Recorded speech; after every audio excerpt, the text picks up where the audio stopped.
system on fire. Military science fiction podcast. Untold stories every Wednesday. Military science fiction podcast.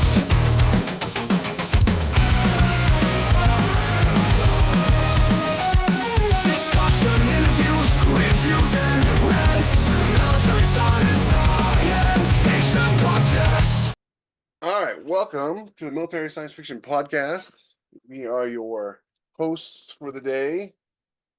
And if I can get my seat to work right, I'm Jeffery Haskell. This is Rick Partlow, author of a bazillion books and counting.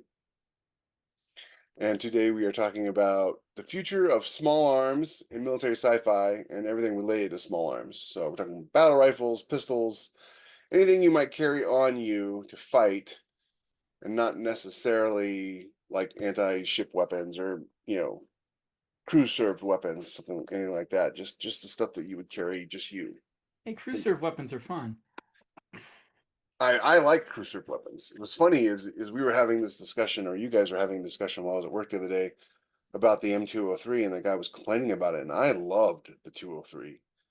I always volunteered to carry the 203. I love that thing. I could put a 40 millimeter round anywhere I wanted, and I really liked it. When I carried it during IOBC, when we were doing live fire stuff, they some reason gave me a 203. I didn't get any grenades for that one. We did the grenade thing qualification later, but mine was the only one that had full auto because it was an old A1 with the 203 on it, and everybody else's were A2s with the 3-round burst. I hated that. So I took full advantage of that, and when we were doing tactical live fire, I was nice. Yeah, bear in mind the person we were talking to on Discord, I don't know if they carried it in a combat engagement. I didn't, so that may have changed my opinion of it if I had to carry it, on an actual, combat patrol. If I carried that in combat, I'd love having a grenade launcher underneath the barrel. I know, right? I mean, like the thing is about that 203 is, and I guess the new one now, which looks stupid to me, but I mean, like, looks aren't everything, but it looks stupid. I heard people really like it because they can use it. They don't have to have it there all the time. They can pull it out and pop a couple rounds and put it away. Well, the thing I liked about the 203 was it was essentially a cylinder underneath your rifle. And the new one is a pistol. So you have this pistol grip that comes off of it that looks abnormally large. That to me, it seems like it would catch on everything that. Well, most people don't have it attached to their rifle. Yeah, they carry it like in their pack and pull it out when they need it. Gotcha. And since grenades are indirect fire anyway, you got time. You get behind cover, you pull it out. Yeah, it's not like you're in combat using that in like the movies where they like shoot some guy from 10 feet away and blow him up with absolutely no impact on. Well, there is a buckshot round, or there used to be. There is, the 203, which you could use for direct fire. Yeah, there was a lot of different rounds. We're kind of getting off topic, but there were a lot of different rounds for the 203. There was a solid core round you could shoot. There was smoke rounds. There was high explosive rounds. So getting it back to the topic, let's deal with one of my favorite fictional small arms that had a grenade launcher attached to the bottom, and that's the M41 pulse rifle from Aliens. And with both under and over. Yeah, it had the rifle on top and the grenade launcher under. Yeah. Setup, and I have used that setup in many books, including the first military science fiction book I ever wrote, which was Duty Honor Planet. The Marines in that book used an over-under, rifle grenade launcher. And yeah, I always thought that was the coolest thing ever, having like a 10 millimeter light armor piercing, explosive rounds. Which the funny thing was, at the time, that wasn't possible. The armor piercing explosive rounds at the time was not possible. I mean, it's still not possible in a weapon that size. Yeah. But now they have armor piercing explosive rounds that pierce the armor of a tank and then explode, and they didn't used to have that. 8 rounds. Yeah. It's kind of cool how the technology kind of, it's almost like cars in a way. You get technology in really fancy cars that eventually filters down to the rest of us slobs, and you get technology for tanks that eventually filters down to the rest of us in small arms. And now they have a lot of really cool armor piercing rounds that you can get for military weapons. Um, I but always yeah, like I the understand. I understand that. Wow, what do they call that thing? The OIWC or something? That new future infantry weapons oh, the system. XM50 stuff. I don't know if that's what but the one where they were trying to make a grenade launcher underneath the weapon that would fire um, grenades that could go area detonation. Yeah, yeah. That was I.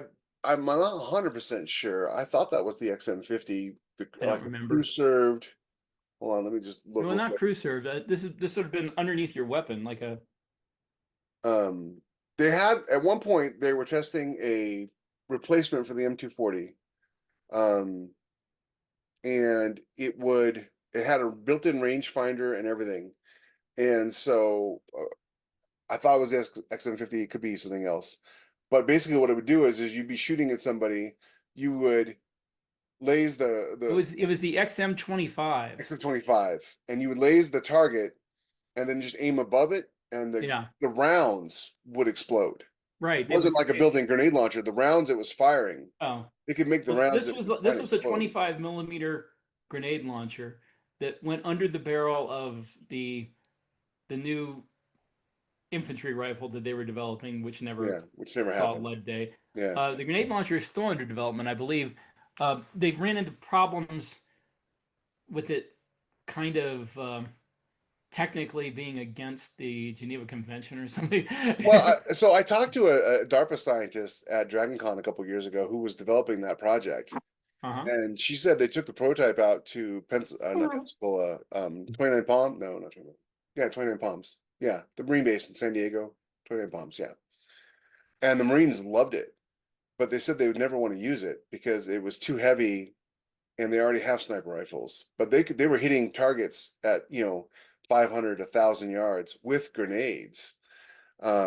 Well, You they know, probably aren't the best people to make the decision whether or yeah, not. no. I mean, yeah, you have sniper rifles, but if you're trying to shoot somebody who's behind cover at 1,000 yards, then that sniper rifle ain't going to do you any good. Having the grenade pass the person who's behind cover, then explode behind them is kind of Yeah. amazing.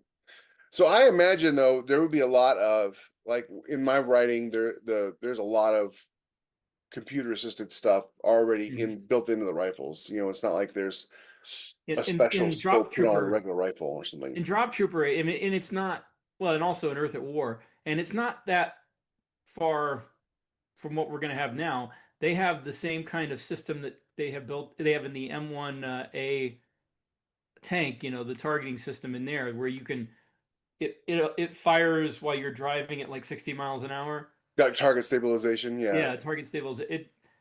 So and that's It's stuff that we're developing now for small arms. there's the Army has a scope in development that costs $20,000 a scope, Yeah. but basically it turns everybody into a sniper.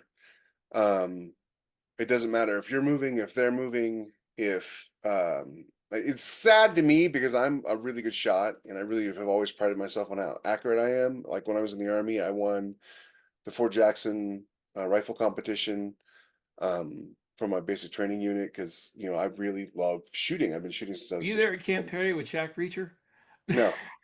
Um, no. And so it's really kind of sad to me that they can put something on a rifle that makes everybody like I was watching this person shoot competition and she got like a 3,500 yard shot. And I'm like, yeah, you still have to breathe and you still have to do all this other stuff. But at the same time, all she did was she put the dot over the target and pulled the trigger. And at that and point, and right now you have to breathe, but what happens yeah, when they mount that thing to you with a gimbal yeah. and it has an electronic trigger where you don't have to like actually pull the trigger, you just touch a button. Or a free floating barrel, or you mark targets and it just shoots when the barrel goes over the target, so that Yeah. you're not even really pulling the trigger. Now, the I funny don't think thing, they're ever going to let them do that, or at least it won't last very long because there's shoot no shoot situations that happen in a split second, and I don't think you want to tell a computer, yeah, you definitely kill this one, and then between the time you go from different targets to this one, he's surrendering, and oops, he's dead anyway. Whoops, Sorry. I should have surrendered. You should have surrendered quicker. Yeah. And it's so funny is because like there's this dichotomy with military sci-fi where we're trying to envision the future of weapons and the future of the genre. And at the same time, it still needs to be fun. You Yeah. know, the enemy cannot push a button if his hand is disabled. Yeah. Uh, there's Well, no. see, I kind of think, and maybe it's just my wanting it to be this way, but I just being cynical, I have a feeling that any attempt to make autonomous weapon system is going to wind up in tragedy and disaster. Oh, I 100% agree. All you have to do is look at that car that ran into that other car to avoid a pedestrian. At some point in the future, I don't know when, but at some point, an autonomous driving car is going to drive off a bridge or a cliff and kill everybody inside to save somebody who's on the road. And the moment that happens, that's the end of the autonomous driving experiment. Doesn't matter how safe it is otherwise. Nobody's going to get in a car that will voluntarily kill them. If they were driving, they would think, okay, I probably could have stopped in time, or I could have swerved, or I could have avoided it. And it's the same thing with You're probably weapons. wrong, though. They're probably wrong, but at the same time, that dude who landed the plane on the Potomac, the computers simulations all said he couldn't do it. Said it was impossible. And he did it. I'm not him, but point being is as soon as an autonomous weapon kills a bunch of the wrong people, that'll be the end of the autonomous weapon I'm programs. him in a car. Yeah. The I know I like the idea of taking you're reducing the risk to soldiers' lives. At the same time, there is like one of my favorite Star Trek episodes was that one where they reduced warfare to walking into Yeah, the disintegration booths. disintegration boost. Yeah.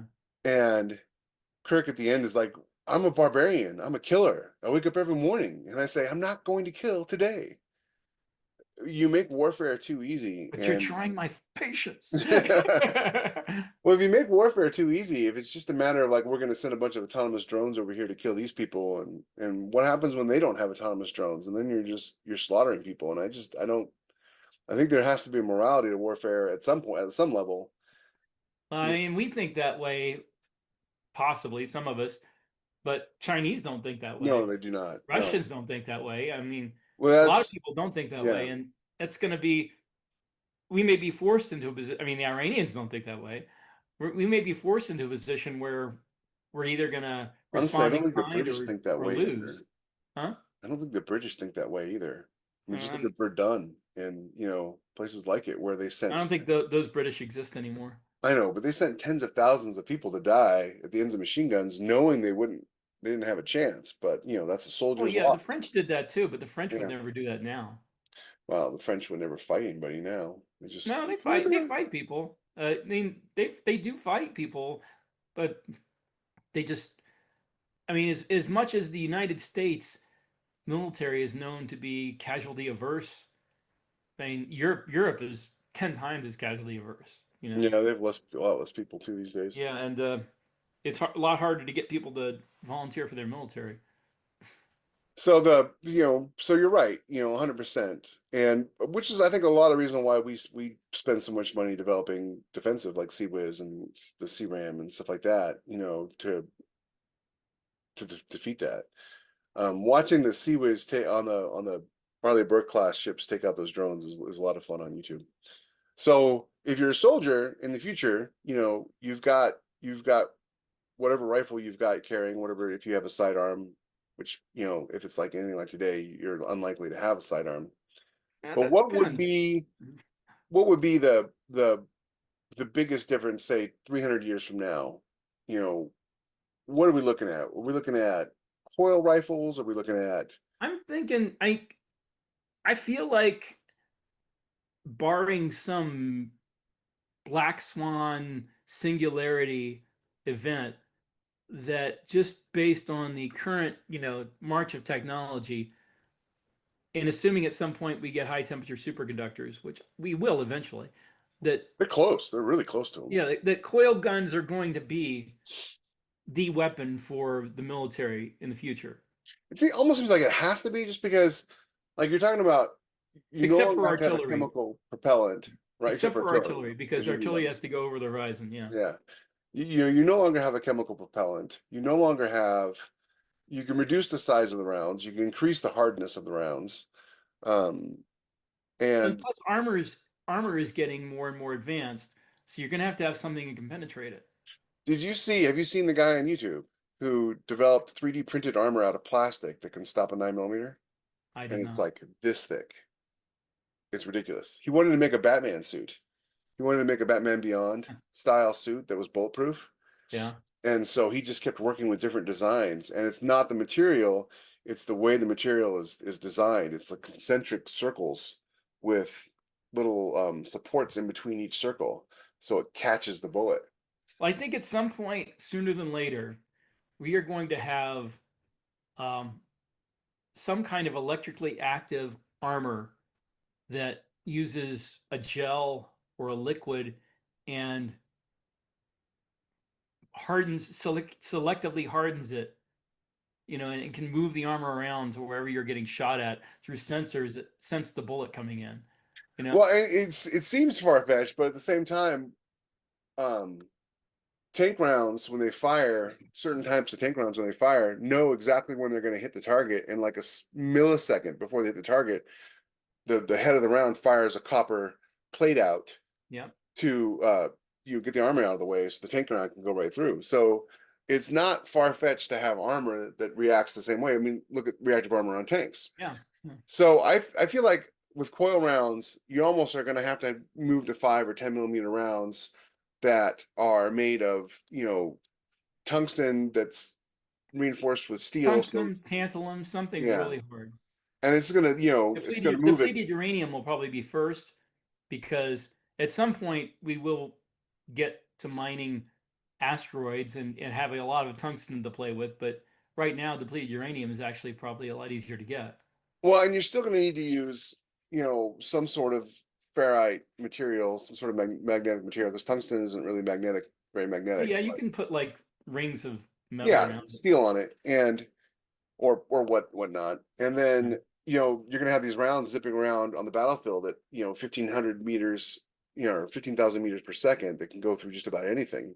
15,000 would be really, really fast.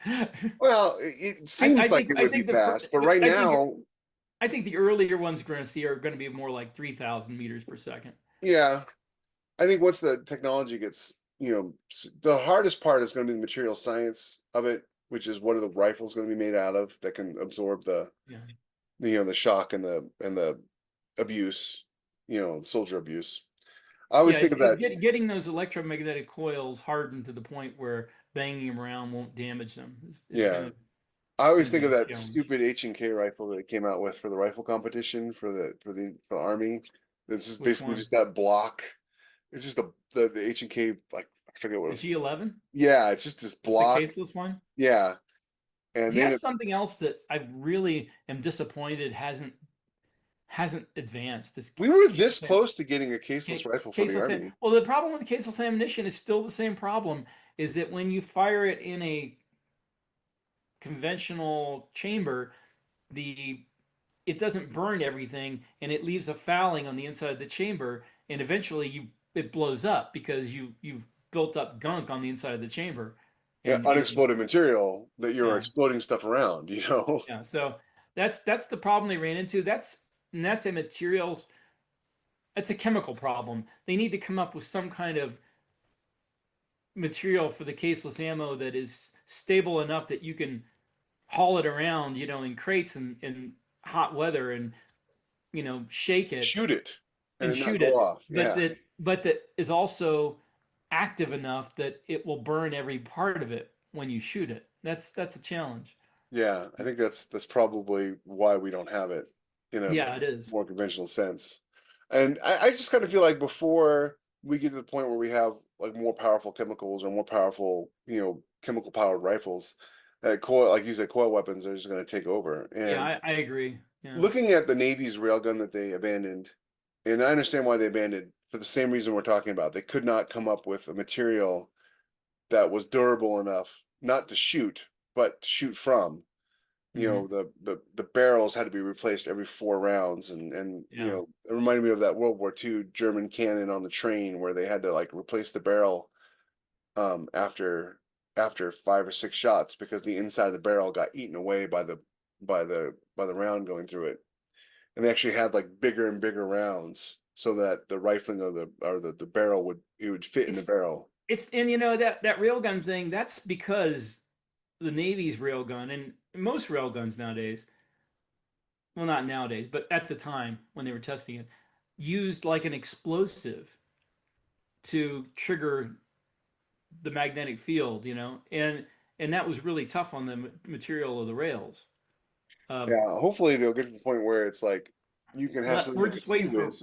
we're waiting for high temperature superconductors. Yeah, They get yeah. those. It open. I mean, I can't overstate how much everything is going to change once those become prolific.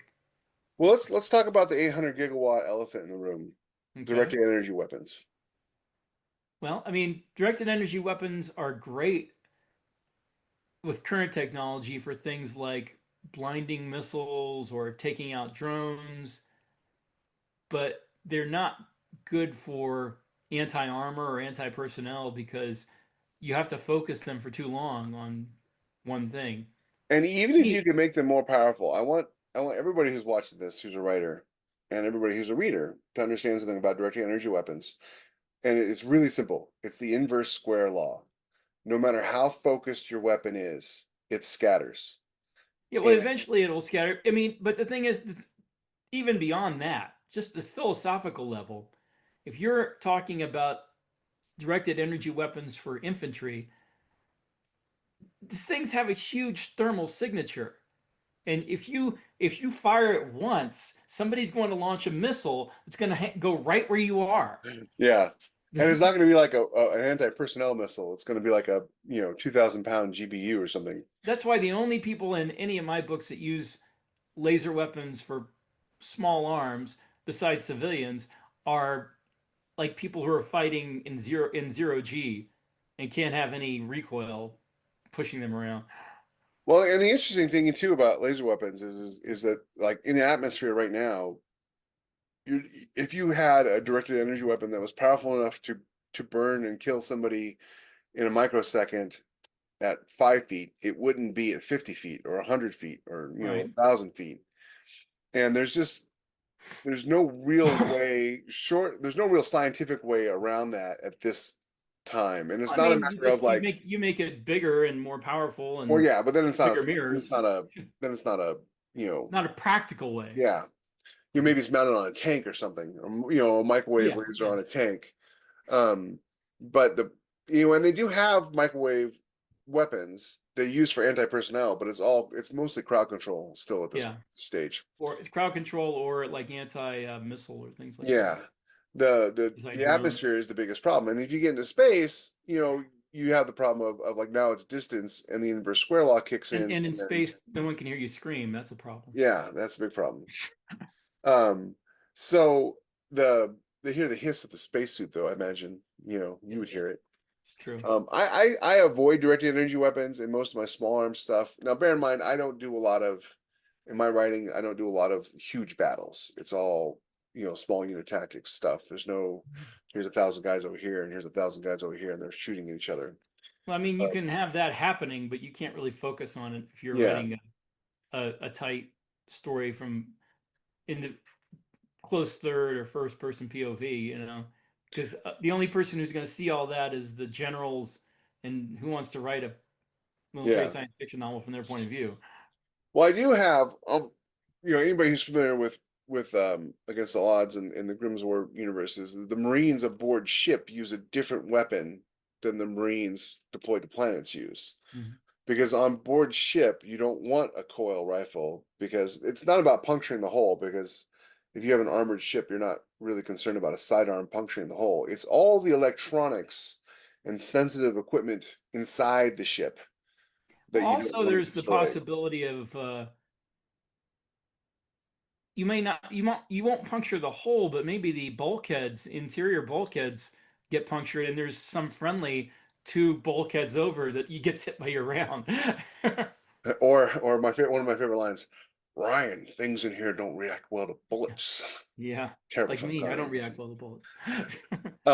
So you don't in one of the things I liked about doing the Marines in Grimm's War was they carry these MP-17s, these configurable multi-role, basically particle accelerators that shoot, silicone accelerated to almost the speed of light. And so deadly to flesh, pretty much any hardened target, completely immune.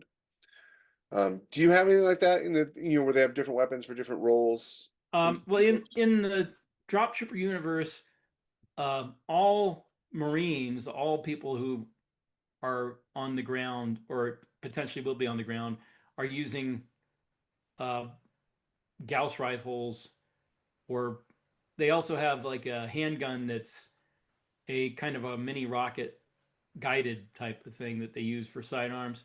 The only exceptions are the drop troopers because they have all that room and power to play with. They have a plasma weapon um, that doesn't require reloading because of the logistical problems.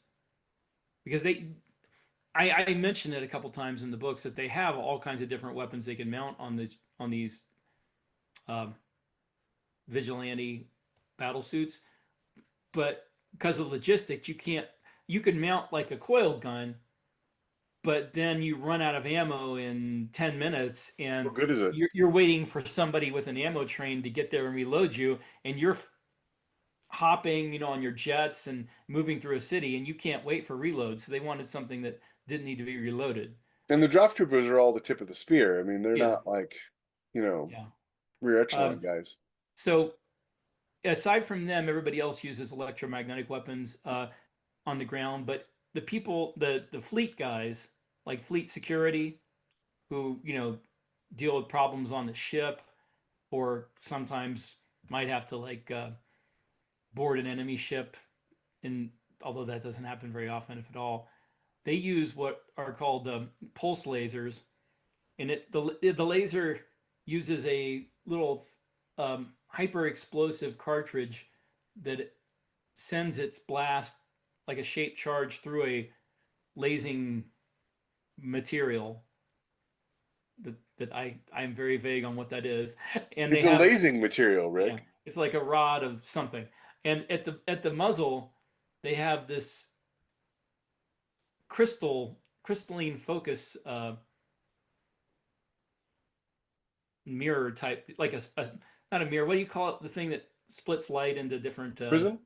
Yeah, prism, and it's grown under um, mysterious and unmentioned circumstances, like using the gravitational control technology they have. It's magic because I couldn't figure out any other way to make a laser weapon that worked. So it shoots you shoot it like a regular rifle, except it sends laser pulses out and has no recoil. So magic. Okay, gotcha. Magic in your science fiction. I'm very offended, Rick. I'm very offended. Well, you know what Arthur C. Clarke said. Magic is just science Any fiction. sufficiently advanced technology is indistinguishable from magic. That's true. I'm trying to find I have But I do think if you had any kind of control over gravity, that you could make materials that would seem magic to us right now. a friend of mine and I came up with a system where you use black holes to make ships by skimming off neutronium from them. Um, but that was super far future stuff. And then you had just basically had clamshells where you had two shells, and then the ship, all the components Well, were inside. neutronium hole sounds good and all, but you have to make it go somewhere. Yeah, yeah, you have to have. Well, that's what it was. It was like basically like a clamshell, and then like the center line was where all the weapons and drive and housing was. What makes it go? Whatever was inside the ship. I forget what we did. It was a long It would time ago. have to be gravity based because nothing else could make neutronium Neutronium ship move would weigh as so much as a much. planet. Yeah, right. um, It would be insane. but I really like the pulse laser thing, and I have like handguns. A lot of civilians use pulse laser handguns, um, and carbines that are used by like fleet security. And I also have my favorite thing, which is a Gatling laser that it's a Vulcan cannon, basically, except it's shooting lasers. See, I did something like that too with the Gigapulse laser defense system, which is basically just CWIS with lasers. And Yeah. um, the um, the big downside, of course, of it is in when you're talking about engaging hundreds of targets is computing power, and of course heat's a big problem on my ships, and the so they have to always really be careful. I try to give every piece of technology, Well, whether it this really has it or not, a downside, so that well it's not, this you is know, these Gatling lasers actually use those cartridges, so can you spit you're out not the cartridges when they're done? well they're self-consuming. Oh, gotcha. But The current book I'm working on, they use still use chemical weapons, chemical powered weapons, but they use something called electrothermal chemical yeah, reaction. ETC rounds. Yeah. Yeah, I use those Um, in wholesale slaughter. The mechs, the mechs used some of the mechs used ETC can. They didn't have rail guns on the mechs because it was kind of like a technology that had been lost. But they use ETC cannons, chemical cannons. well, I just wrote 8 books with them using coil rifles and coil rounds and stuff like that. And I wanted something different. Yeah. Um, so I did I used the ETC rounds for almost all their stuff, and it's not as far future as Grimm's War is. It's like the 23rd or 24th century. I know this is kind of beyond the scope of small arms we're talking about, but this is the coolest idea I've ever heard, and I've Okay. used it a couple times. Is that if you are using a railgun as your main weapon on a ship, there is a way for you to inject uh, like plasma into the end of the railgun, and it acts as kind of like a turbo boost for the electromagnetic coils, and it makes the round go even faster, and visually it would look like there's Like a plasma burning bolt. plasma coming out of the end of your gun, which would, movie wise, just thinking of it as a visual medium, would make it look so cool. It would look like the what they call those cannons on the space battleship Yamato, The not wave the not cannons. not the wave motion gun, the regular cannons. They were called, Oh, but um, they had like had like a little yeah. twisting. It would look like that in space. So I think that is the coolest idea for, but that's a ship-based weapon. But I've used that a couple times because it's so cool. Well, I mean, you can figure out how to make it smaller. I think they called them the shock cannons. I Yeah, can't. I actually was just watching that this morning. Yeah, I found the movie is actually the on the YouTube. live action one. Yeah, it's on YouTube, Yeah, and I've seen that. I was Yeah, watching shock it. cannon is what it was called. Yeah, yeah, that would be cool.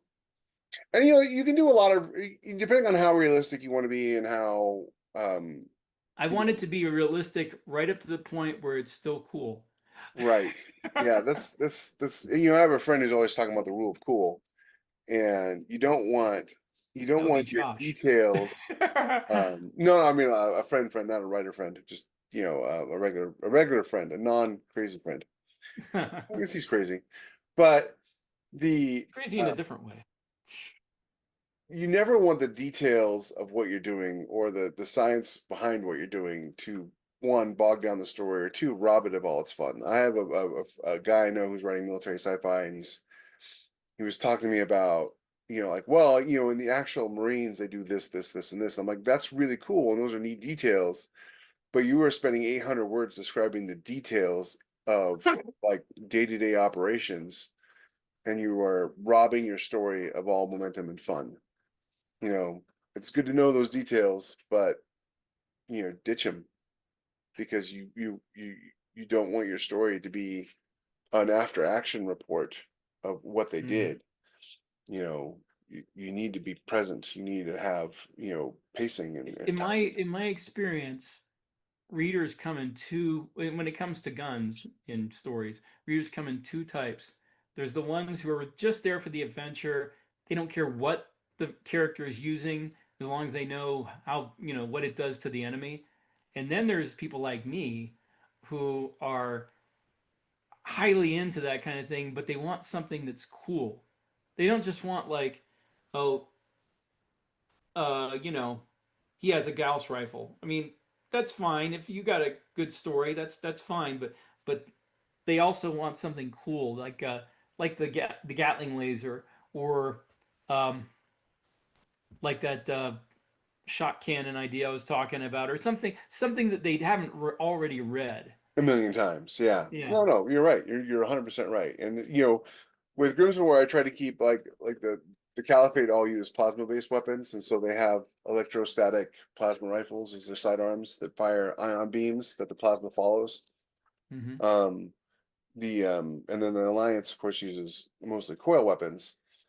But the way I got made the Marines have something really cool is the MP17s have a nanite reserve cartridge, so they can reconfigure them from pistols to rifles, kind of like in Huh. Mass Effect, you know. So there's something, you know, for them to do other My than just favorite shoot a rifle. my favorite cool sounding weapon that I don't even know if it's possible, but I wanted to come up with something different. It's a coil gun, and you have special rounds that shoot powdered metal, and it like in a sabot or sabot, I don't know how to pronounce that, and shoots it out of the barrel. At the end of the barrel, there's like a laser that ignites this. It's like magnesium style metal. It's flammable metal. It turns it into a burning plasma that is shooting out at hypersonic speeds, and it's short range, but it's like an anti-personnel weapon. And you can switch out, your tungsten penetrators for this anti-personnel plasma rounds, and Like which napalm also, rounds. yeah, which also look really cool. They look like the blasters from Star Wars because they're going much less than the speed of light, so you But can they're actually still see this burning round going through the air. right. So I thought that was a pretty cool idea. First time I ever did a night fire exercise, I, you know, immediately thought of Star Wars because, Yeah. you know, you can see the tracer rounds. If you ever watch like any gun cam footage from planes, we all think of bullets as traveling really, really fast until you watch gun cam footage and you see them shooting these tracer rounds, these 20 millimeter cannons out of planes, and they're just sort of lofting through the air. You know, rounds are really fast until something you're shooting at is really fast, and then everything Well, seems look really at look slow. at high speed camera footage from people shooting rifles. You can see, or pistols. You can see the bullet traveling. Hmm. Yeah, If you get the speed fast enough, it's like, and of yeah. course, if you've ever fired artillery round, which I got to fire an artillery round out of the 155 self-propelled, and you can, and while I was waiting for my turn, the guy in front of me shot, and I could see the round going through the air, like a little black dot. And it's even more plainly visible with mortars. You can see it going through the air. Yeah, well, going back to the 203, it's the same thing. You know, Yeah, you but can see yeah, where it those are goes. slow. Yeah. Well, they're not as fast as bullets, that's for sure, but they're still pretty fast. You're not gonna see it coming and be like, oh, I'm gonna run away, and yeah, you see it Yeah. coming, it's already too late. Um, the so we talked about electrothermal, we talked about, you know, getting plasma rounds and Gauss rounds, and I always say sabot, but I think it's French, so it's sabot, but I'm gonna say sabot because, you know, I know what I that means. believe I may be wrong, but I think it's French. Like from, it's not, it's a French, but it's from the Netherlands, I believe. Let me look it up. Yeah, it used to be a wooden shoe worn Yeah, by French and Breton peasants. Okay. and they would throw it into the machinery, and Hence that's the where you get the term word sabotage, sabotage, which or so that half Vulcan, half Romulan chick or whatever from she was Star just Trek. no, she was just fully Vulcan. Oh, okay. Star Trek Six, 4? Was it 6? Okay. you know, the undiscovered Yeah, country. yeah. They originally were going to use Savick for that. I'm glad they didn't because that would And have me tarnished too. Savic's reputation, Yeah. and also been the third actor to play the same character. Yeah, and Um, the one in 3 was horrible. oh, you didn't like Robin Curtis? No, I thought 3 was just a travesty of a movie. The I mean, 3 basically took everything that 2 did and undid it, which I thought was horrible. I love the Klingons in it. I did not. Oh, I you didn't like the Christopher Lloyd's Klingon? no. I wanted prisoners. I all I could see him as was Doc Brown from Back to the Come on, those Future. movies came out like the same year. Yeah, but he was Doc Brown. How about John Larroquette? He was all Night right. Court. Uh, I didn't watch Night Court that much, so I watched all those shows. but But yeah, so I hated the fact that they took two. Two was a beautiful movie, yeah, and it killed Spock, and I knew they were going to undo that. But then they didn't only kill Spock, and spoiler alert, I mean, it didn't only bring Spock back to life and kill Kirk's son, which I thought was an unforgivable act in 3. That there was no reason for that. But they also made his son like a con artist who passed off this Genesis wave thing as something it wasn't. And it's like, why would you do that to everything that happened in 2? you know the thing about I liked the least was David's death because one, I didn't feel like Kirk and him got enough time to reconcile, but two, later on in episode 6 or season in the 6th movie, they acted like Kirk was unjust in hating Klingons. Yeah. They kill his son. I mean, like, I don't know how you could get more justified, maybe not right, but justified in your anger than the people who killed your son. And for all the Klingons talk about how it was a rogue, whatever, he wasn't. He Yeah, wasn't just like the Wagner group isn't yeah, really the yeah, the Russian Wagner government. group. They really weren't working for the Russians. So, anyways, we kind of got off topic there. But do you have any other ideas for like future technology rounds? Like if we're still using rounds for because I like I have there is something we could do well before we make Gauss rifles. Um, and this is like in that handgun that I was talking about that the Marines use. Um, right now, we are getting to the point where we can put targeting software and optics into like night vision goggles, and at some point we're going to have like a helmet that has a visor that has all that in it, so it doesn't weigh as much and isn't as big of a pain in the butt to use. yeah. Um, so you're going to have eventually, once they make it durable enough, you're going to have like a targeting optic in your visor of your helmet that is connected to your weapon, Like a live to smart your gun. weapon. Pardon? Like a smart gun. So you Yeah, know where your barrel's always pointed. yeah. And if we can, and this is something we can do before we fix caseless ammunition or have Gauss weapons. If you can perfect the mini rocket like the gyrojet, have a spin stabilized mini rocket with like tiny little venturis that can vent gas in different directions, you will be able to guide individual bullets to targets. And possibly, if we can get the electronics small enough, laser designate targets and shoot them and have them automatically go to the rounds. Think of that movie Runaway with Tom Selleck and also We've watched Kirstie all the Alley, I same great believe. movies. Kirstie Alley from who played Savick. I actually wrote I the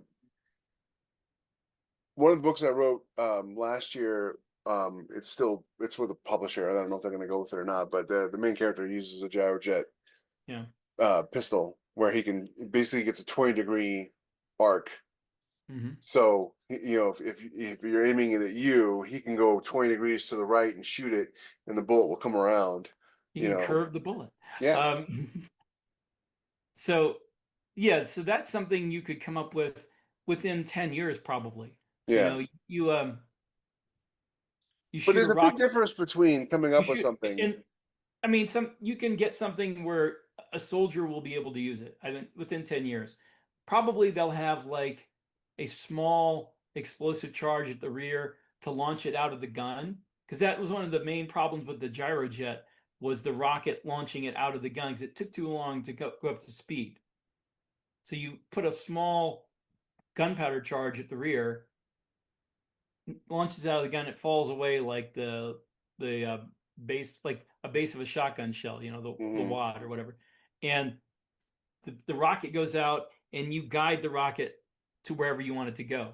And if you don't have the luxury of having time to like look it into the target, you can like pre-designate targets you want to shoot at, like you're saying, and the rocket will You know. follow them, and you can shoot and like a Fifth Element with that Oh gun yeah, earlier. yeah. Uh, What do you call it? Recall? yeah, something Yeah. like that. Every following Uh, shot goes to the same location.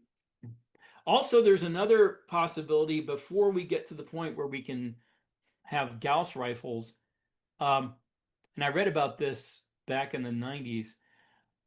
If you can just get electromagnets to be durable enough to have basically a free floating barrel that is electromagnetic, that you shoot it with a gunpowder charge, and the barrel is an electromagnetic field that spins the bullet, and it accelerates it well past what the gunpowder could accelerate it to. So you get to Kind of a 3,000. hybrid of the two Yeah. systems. So they could be like, you could get like for instance, a round with the power of the modern 277 Fury, that 6.8 by 51 that they're using now, the new infantry rifles. Take that and get it up to 3,000 meters per second using like a Yeah, auxiliary. that would pretty much be punch through anything Yeah, round. that would be the purpose of it, would be anti-armor activities. And you might see that first, like I said, 10, 15 years. This is probably a little, maybe 20 years. You'd see that first in a crew served weapon that's basically to take out enemy armor. I love how people talked about the future of drone warfare and drones this and drones that They and drone on and on about it. yeah, they do. And I'm seeing a lot of troops in Ukraine just carrying 12 gauge pump action shotguns. And they Yeah. see a drone and they start shooting, buckshot at it, to take it out. Could And probably get it with birdshot. yeah, probably because you don't need, they're not exactly durable. No, they're not. Flying light armored vehicles at you. So it's kind of funny how like you get like, oh, here's this new fancy advanced technology, and like, oh yeah, we're gonna deal with it with something that's 150 years old. I mean, yeah, maybe your squad will have to have one or two designated drone destroyers that you issue fully automatic drum fed shotguns to. AA-12s, yeah. Yeah. But I mean, so what? That's you're changing the makeup of the TO and E of the squad, but you're not gonna significantly affect the battle. No, no, not at all. And it's not like shotguns aren't useful um on the modern battlefield. As much as I don't Yeah. like them, I don't like them because they're bulky. I, The, I I'm not a great shot with a shotgun. though I do have them in Grimm's War. They do use a version of the shotgun for area dispersal stuff. So like, nothing beats a shotgun for walking into a room and there's, 50 people in there and you want to kill all of them. Shotguns work pretty great for that, especially if they're not armored. I just I mean, me personally, I'm not good I've tried shooting skeet and I'm not good at it, and I don't find them fun to shoot.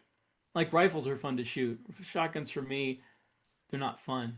Rifles are fun to shoot. I broke my shoulder when I was in the army, and so rifles for me are fun to shoot to a point.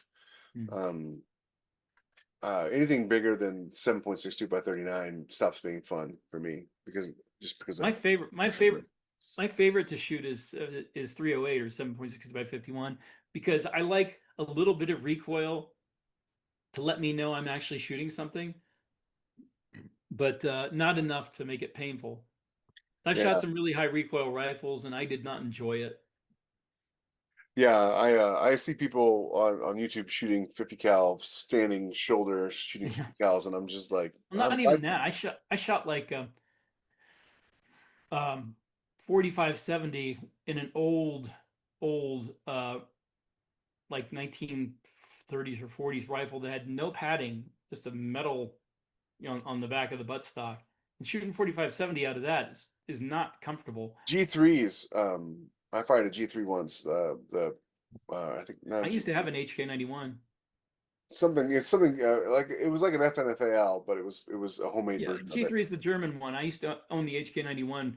Um, Yeah, those things that and no padding, just a metal stock. yeah, but I mean No, it's no. 308. It doesn't kick that horribly. The problem with G3s, in my opinion, their trigger sucks, and also field stripping and reassembling them is like an arcane art form that you have to learn, and you better not try to do it and try to do any other rifle and then go back to that because you're gonna like forget And everything you learned. that's an important piece of it too. Is like is people think about our modern logistics system where it's like, oh, hey, your rifle breaks in the field, they're going to have your new rifle in 15 minutes.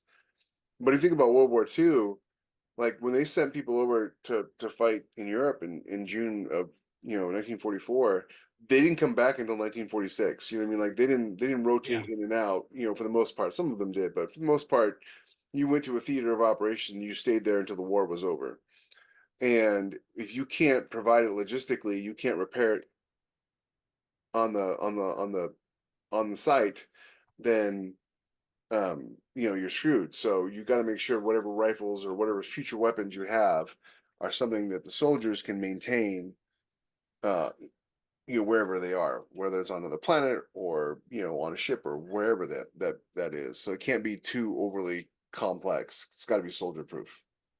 yeah, that's something that I think people don't think about enough when they in their writing is that logistics trains are a thing, and if you don't have like I was saying that with the drop trooper, their battle suit troops, they're right on the edge of everything. They're always ahead of the lines. They have very few opportunities to rearm, so that affects the guns that they carry. Uh, the Force Recon Marines in those books, they all carry Gauss rifles, and pardon me, I was about to sneeze. Um, the Gauss rifles have magazines. The magazine has not just the rounds, but also the power source.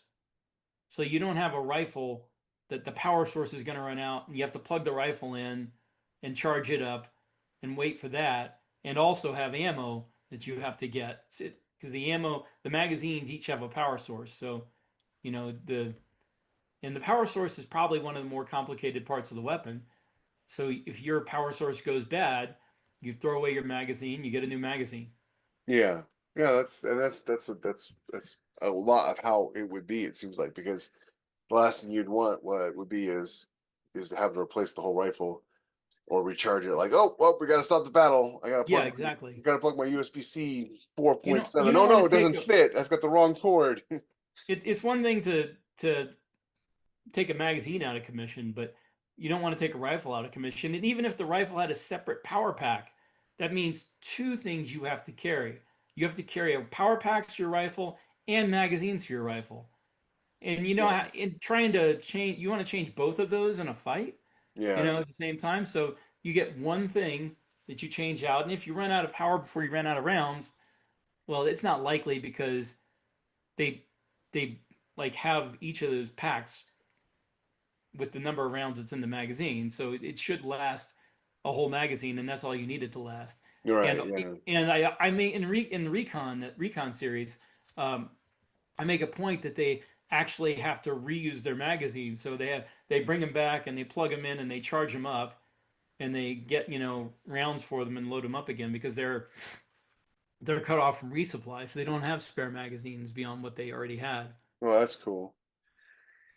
Well, we're at about an hour, and I think we've gone over a lot of the cool technologies that we could be seeing in the future. And went far Hopefully, afield talking about Star Trek 2 and 3. well, it's hard not to talk about Star Trek when you're talking about sci-fi. Yeah. But hopefully, if you guys have any questions, put them in the comments. Don't forget to like and subscribe and share. And make sure that you tell people about the podcast so we can get information to people who need it. Remember, we get no money from this, and when we ask you to like and subscribe and share, it's not because we're not monetized. We want to help other people who like the same stuff we do have a place they can listen to people talk about it. So if you like listening to us talk about it, make sure you share it, because the more people that share it, the more people will get something good out of it. Absolutely. All right. Well, we'll see you guys next week.